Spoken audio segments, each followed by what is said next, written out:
எதிர்நீச்சல் சீரியல்ல நந்தினி கதிர் கேரக்டர்ல நடித்து பிரபலமானவங்க தான் ஹரிப்ரியா அண்ட் விபுராமன். இவங்க 2 பேரும் சீரியல் நடிக்கும் போது பல ரைட்ஸ் பண்ணிட்டு வந்தாங்க. அவங்களுக்குனே ஃபேன் சர்க்கிளும் உருவானாங்க. இந்நிலையில இவங்க 2 பேரும் எதிர்நீச்சல் சீரியல் முடிந்ததுக்கு அப்புறமா கூட ஒரு வீடியோவை இன்ஸ்டாகிராம் பேஜ்ல ஷேர் பண்ணிருக்காங்க. இந்த வீடியோல ஹரிப்ரியாவும் விபுவும் ஒரே ரூம்ல இருக்காங்க. அப்ப ஹரிப்ரியா கண்ணுக்கு மஸ்காரா போட்டுட்டு இருக்காங்க. அத வீடியோ எடுக்கிறாரு விபு. அண்ட் விபுவும் ஹேர் சரி பண்றாரு. அப்போ எப்படி இருக்குன்னு செய்கையில கேட்க ஹரிப்ரியாவும் சூப்பர்னு சொல்றாங்க. இந்த வீடியோ இப்போ சோஷியல் மீடியால வைரலாயிட்டு வருது. அண்ட் இதை பார்த்த நெட்டிசன்ஸ் எல்லாம் கமெண்ட் செக்ஷன்ல நீங்க 2 பேரும் நிஜத்திலையும் சேர்ந்து லைஃப் நல்லா இருக்கணும் அண்ட் சீரியல் தான் முடிஞ்சு போச்சு, இன்னும் 2 பேரும் என்ன ஒன்னா சுத்திட்டு இருக்கீங்கன்னு பல கேள்விகள் கேட்டுட்டு வராங்க.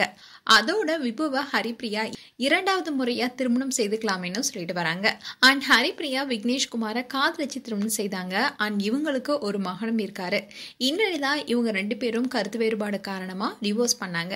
இன்றில ஹரிப்ரியா அண்ட் விபுராமனுடைய ரீல்ஸை பார்த்த பலரும் 2வதா திருமணம் செய்வாங்களோன்னு கேட்டுட்டு வராங்க. ரீசெண்டா கூட மகராசி சீரியல் பிரபலமான ஸ்ருத்திகா அண்ட் ஆரியன் 2வது முறையா திருமணம் பண்ணாங்க. அதே மாதிரி இந்த ஜோடியும் சீரியல் முடிஞ்சதுக்கு அப்புறமா ரீல்ஸ் பண்ணிட்டு வராங்க. ஸோ லவ் பண்றாங்களோனோ ரியல் கப்பலா ஆக போறாங்களோன்னு கேள்வி எழுப்பிட்டு வராங்க. அண்ட் ஹரிப்ரியா விபுராமனுடைய ஜோடி பற்றிய உங்களுடைய கருத்துக்களை கமெண்ட் செக்ஷன்ல சொல்லுங்க. மேலும் இது போன்ற வீடியோஸை பார்க்க நியூஸ் தமிழ் கிளிட்ஸ் சேனலை சப்ஸ்கிரைப் பண்ணுங்க. மறக்காம நோட்டிபிகேஷன் பட்டனை கிளிக் பண்ணுங்க.